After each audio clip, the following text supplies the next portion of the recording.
today. So today I am with Sophie. Tell us about your nonprofit organization that you have going on, and I want to hear more. Okay, well, hi everyone. I'm Sophie. Thank you so much, Danny, for having me. So my nonprofit is called Clean Miami Beach. You have been a part of it. So it's really an honor for me actually to talk about it, especially with you. So thanks again for having me. We are a nonprofit. We are focusing on beach cleanups. We are hosting weekly beach cleanups, and we're also educating our community about the negative impact plastic has on our surroundings. I always say clean beaches start at home. And that's a fact, you know, if we stop using so and consuming The life so cycle much of plastic is poisonous. Its manufacturing process depends on harmful chemicals, and when released into the environment, it soaks up even more toxins and transports them far and wide, including into our bodies. Plastic can choke the ocean's ability to absorb CO2 from the atmosphere, exacerbating climate change. Only 10% of the habitat is on the land. The rest, 90% of the habitat's in the ocean, and it's totally unexplored for the most part. Imagining all the jungles, all the deserts, all the savannas, all the Rocky Mountains. The ocean would be 9 times more. And the idea that somehow it could be 50% plastic, 50% fish in a mere 30 years is horrifying. we won't find so much plastic in the environment. And we have been very successful. I started by myself. I moved to Miami Beach and I went for my daily walks, and I noticed a great amount of plastic along the dunes. And after 5 days being upset about it, seeing it every single day, I decided to do something about it. So I just picked it up. And I saw somebody else also picking up trash, and I connected with her, and we decided, why don't we just pick up trash together? So we did. We met the Tuesday after, and then we told our friends and our neighbors and invited them. And then the Tuesday after that, we were already 4 people, and the week later we were 6 people, and that kept growing week by week until a point where we were 140 people. Wow, that's incredible. Yeah, and I was like, wow, that was just crazy. And that was also the point where we decided that we just knew we are not that neighborhood group anymore. Let's become official, and let's file for 501c3 forms with the state of Florida, which is a nonprofit organization. And we did, and it went through, and since then it's a little over a year now. It was in December 2019 when we became an official nonprofit.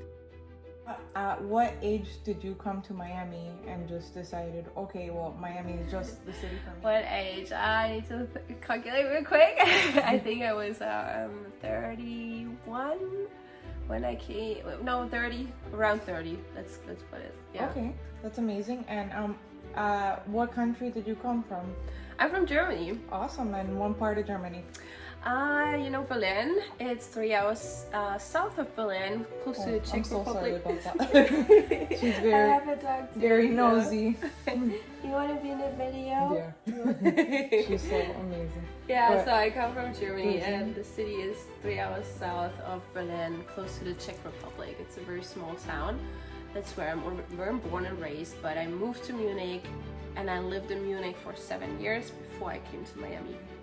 And in your community out in Germany, was there a lot of things going on, like with cleaning up?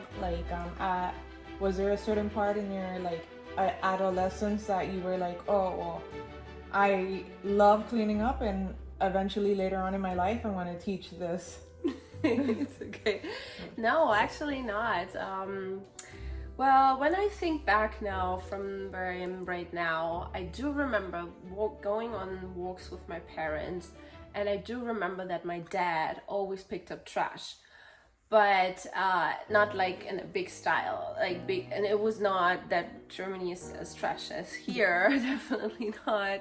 America's trash is completely different from the European style, because I feel like it's more controlled over there, and then over here we're just like constantly creating so much plastic as fast as we can. So that we could deliver diapers or plastic water bottles or straws in like McDonald's fast food chain meals.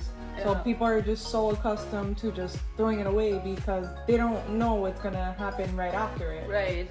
It's the convenience, you say it correctly, and it needs to go fast and easy. So that's why the United States and other countries too, but the focus is really on the United States. It's just consume, fast.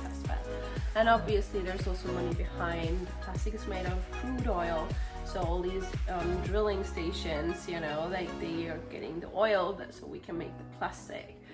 That is not like that in Germany, not as much. We have, first of all, correct what you said, we have a completely different waste management program. We're the recycling heroes. We even recycle glass by color. So you collect your glass in your house, and once your container in the house is full, you go to the glass collecting station, which are everywhere. And then you have a container for blue glass, for green glass, for brown glass, and for white glass. That's incredible. It is. It's just insane how like we're in 2021 and that is still not implemented in the United States. Yeah. Even in Miami, glass doesn't even get recycled, which is it's broken, crazy. shattered. Yeah. Oh my God. So, and glass is a valuable recyclable material. It's you can recycle it over and over, indefinite. Like what's the right word? Infinity. Yes. And why don't we use that, you know? And then for the plastic, there's a deposit on all plastic bottles and all aluminum cans. So that's very helpful, so we don't have so much street litter. There's people who are not so fortunate like us, and they collect those bottles from the street. And again, there's not so many, and you get 25 cents each time. You know, they have. I've heard something like that before, where they could just make money off of just turning in those types of cans. Correct. And they then get collected by an efficient waste management system, and then get sold back to the producer who's you know making aluminum beverages or plastic beverage. I know I need to step back a little bit from the plastic because it kind of just consumes our lives at a point, and it's very sad because during these beach cleanups we go through so much sand and so much dirt, and we see like little mini particles, and tell us this does not decompose in the water. What happens right after that? So plastic, first of all, is designed to last forever. It's a very durable material which is made to be here with us forever. And that's why it never goes away. Like when we put it in a trash can and the trash truck comes and brings it away, puts it on a landfill or wherever, it stays there forever. It never goes away. The only thing is that happens, it breaks into smaller pieces and smaller pieces. And that's exactly what you see on the beach. Every time the tide comes in, more of these tiny little pieces of plastic get washed ashore. There's 13 times more pieces of plastic in our ocean than there are stars in our galaxy.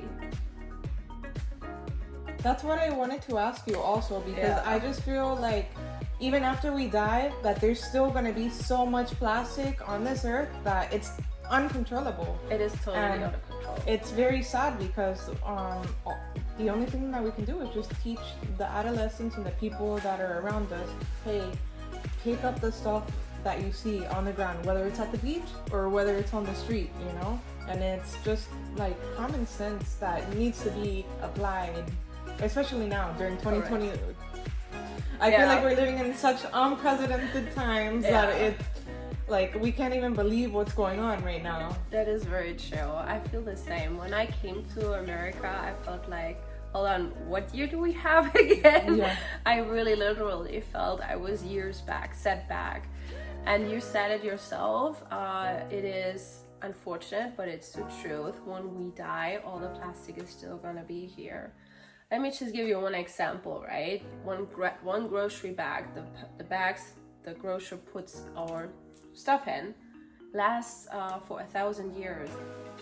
You know, we use it for an average of 12 minutes, but it lasts for over 1,000 years. one of those bags. That's insane. And when I moved here, I didn't even know there's bags, you know, like that's not a thing in Germany. You bring your own bag. Nobody is there who packs your groceries. So you pack them yourself. They make it so convenient here. Yeah, it's so convenient. And then you buy a milk, right? And it comes in 2 plastic bags. So once then you grab that bag, you walk to your car or your bike, you drive home, so you need to put it in your car, you drive home, you take it from the seat and put it on your kitchen table, and then then what? You know, it goes under this drawer and I have the drawer in the kitchen right now where it's just sitting. And that's what's so unfortunate. So now I know you obviously dispose of those bags correctly. Yes. But what happens then? When the garbage truck came and picked them up, they still go to the landfill. They still go to a place. They don't exactly tell you, hey, because before they try to make it seem like, oh, if you get the recycling bin, then all of the solutions, the problems will be solved. Will you disappear? Yeah, but at the end of the day, it's like you said about the landfill, that it just goes straight to the landfill. They completely discredit the idea of recycling. Correct, and that's unfortunate. It's very unfortunate. That's something we really need to think of, and we also need to accept that this is really happening, and it is happening. You know, it's not that we're making this up. And what do you feel about climate change? Do you feel like this really affects climate change? I feel everything is connected with each other. Like, due to our actions or inactions, we are polluting our environment, and with that pollution, our wildlife takes a really deep hit of this. A lot of animals are, almost 90%, maybe even more, are ingesting plastic on a daily basis. So that means that we are eating plastic ourselves every time whenever we eat a fish Correct. or some type of seafood. Correct. And with also not just even the seafood, plastic already now is in everything. It's in your salt, it's in your pasta sauce, it's literally everywhere. Wow. Because every food is made out of plastic. I want to say something else about that, but to answer your question, with climate change, so we are with that plastic killing our wildlife, and the wildlife is dying, so that again hits the climate change. Also, that production of plastic with the oil drilling, you know, also that goes towards climate change. Everything around that is connected with each other. And to answer the question, and again with how much plastic we're eating already, it's so crazy. So scientists just came out with a recent study that we're eating the amount of a credit card every single week. That's insane. Like, even if you say insane. I don't eat any fish, you still eat one. And not just that, it goes into like makeup products, correct? Yeah. It's called microplastics. Like when they break shampoo bottles. Yeah, everywhere. Even our clothes, you know, like it's so crazy. Yeah. Like, look at the label. Everything that's made out of polyester is a form of plastic, and every time you wash that piece, microplastics get released into the water, and the water gets eventually into the ocean, even if it's filtered and if it's neutralized. But the microplastics are still in there, they don't disappear. Wow, that's insane. And what advice would you give to anyone who is wanting to start a beach cleanup? Oh, beach cleanup starting is so easy. Like, that's really okay. You pick a place where you want to clean up, and you can do it everywhere. You said it earlier too, you can just do it in your neighborhood, in your park, on the way to where you go regularly, to your club or whatever. You pick a place, you pick a date, you tell your friends, you buy some bags, and then you pick it up. Like, you meet and you pick it up, and then one thing leads to another. Begins as a chain. Correct. In that sort of way. Correct, yeah. And then how can people learn more about your beach cleanups? How can people get more involved, whether they're a sponsor, whether they're just a child that needs some community service hours, or just families that want to just go and have something to teach their children? Mm-hmm. Yeah, so we are hosting weekly beach cleanups, and we're posting everything on our website and on Instagram.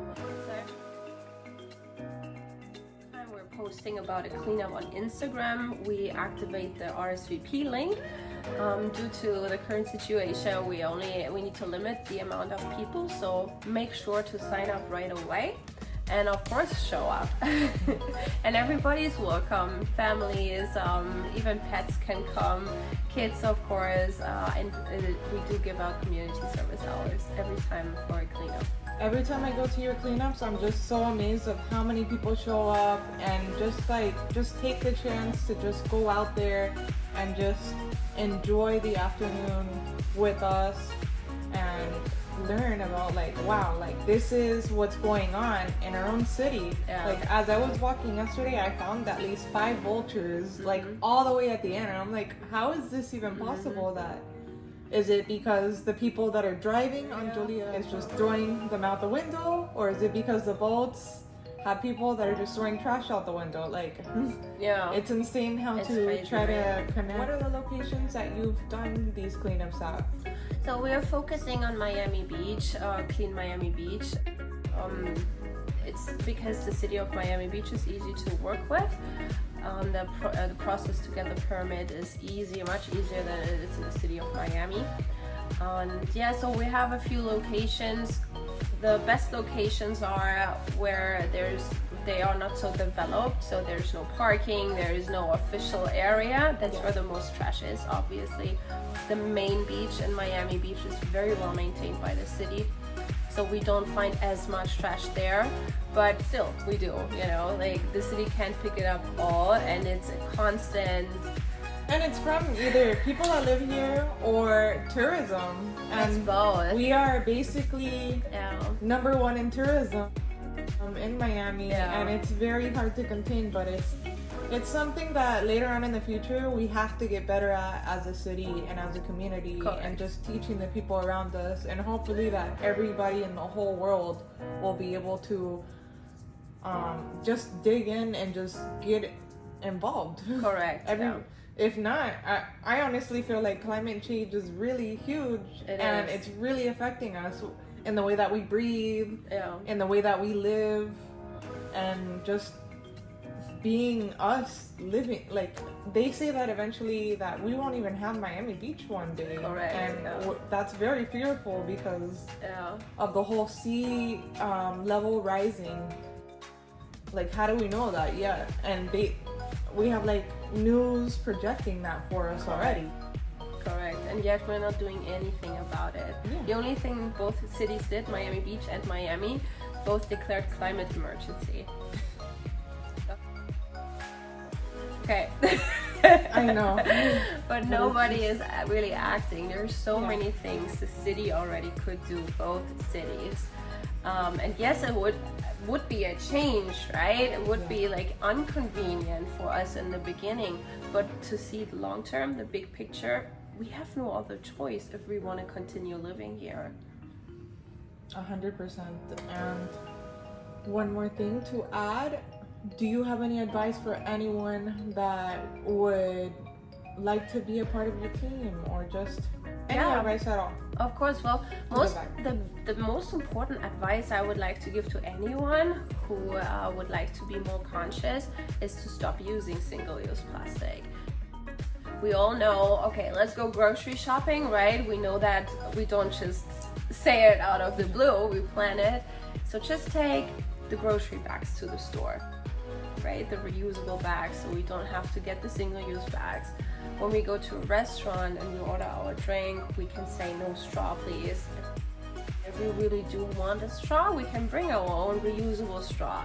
Yesterday at the cleanup, everybody received a glass straw. So it's a reusable. I really love this glass straw. You like it? Different. Yeah. And it's a reusable straw, right? So, and there's many other options. I know when you go to a bar, it's a little difficult to carry a glass straw, but there's other options we can carry. And when we have a party, next tip is when we throw a gathering, if it's a birthday, a bigger gathering, whatever, we don't have to use single-use plastic utensils. We don't have to use single-use cups. You know the red Solo cups, right? Yes. Mm-hmm. Yeah, one of those cups lasts 450 years. Wow. One. That's insane.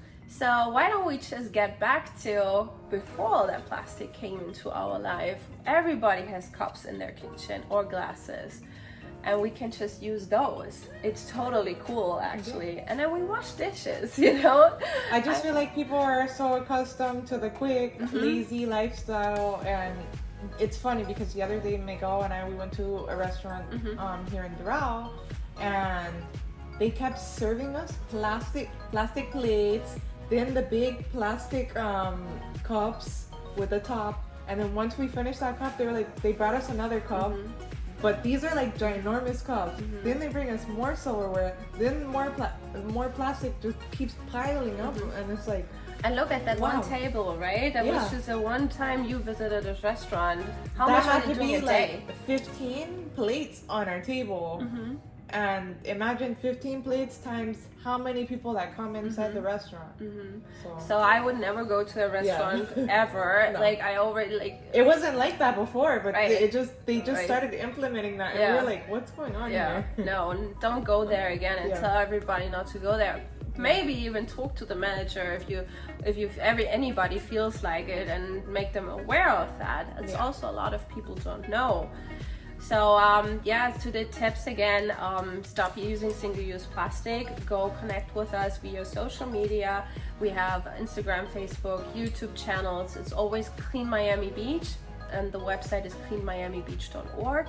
We are posting also a lot of useful tips for the everyday life. And definitely join the cleanup, no matter with whom. There's many groups, or host your own, and see the impact, how wasteful we are.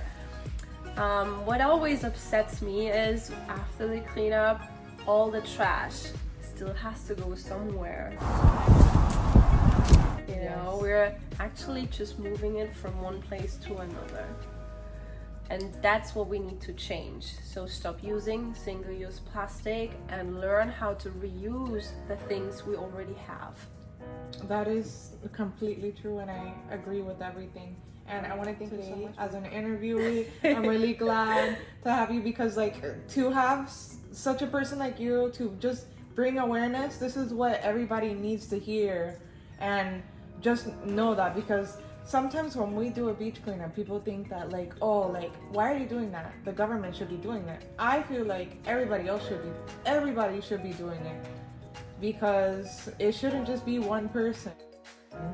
It is true, we are paying the staff is not enough for Miami Beach or the city, so everybody needs to do it. It is true, absolutely, I agree 100%, but I also need to say the city needs to step this up. I don't feel that there is, it's just not there. Is it because of the short staff, or what do you think? Well, I guess city management has to just redo their management. There have to be new plans implemented. We need to start with little laws, right? Littering is illegal, point number one, and yet almost everybody's doing it. Oh, just put it here, throw it out the window, whatever. So that is illegal. That needs to be enforced. Yes. Simply. When I travel to Singapore, it's just gonna pile up. Correct. I traveled to Singapore, and they didn't see any trash anywhere. Nowhere in the whole entire city, and the city is even busier than Miami. It was crazy. I could have eaten from the floor in the street. It was so clean. I've never seen a cleaner city like that. So it is possible. We just need to go there. We need to have a proper law enforcement, and everybody else needs to work on themselves and stop. So I'm going to end this video by showing you guys some clips that Sophie has of her beach cleanups, and I hope you guys can join us to come out at the actual beach cleanups, because it's such a great time. You don't need anything, just bring your body and just come. And do you have any last words, Sophie? And bring your reusable water bottle. Amen. And some reusable straws too. That's right. Awesome. Thank you again, Sophie. Thank you for having me. Thanks, everyone. Bye, guys. Reminding tonight, litter on beaches is not a new problem. No, but now COVID is making things worse, with masks and gloves endangering marine life. Kevin Ozebek has this special assignment report, Tide of Trash. It's supposed to protect us, but now it's endangering the environment. Single-use masks and gloves. This is the new trend. Personal protective equipment is trending in a very bad way. The amount of PPE I'm seeing, not just in the streets, but also in the canal right here, is alarming and shocking. Sophie Ringel and volunteers with Clean Miami Beach go out twice a month to pick up trash. 1, 2, 3, clean Miami Beach! They started seeing masks and gloves in the water after the pandemic reached South Florida in March. Plastic pollution has been a problem for a very long time, but now it gets topped with PPE, especially masks.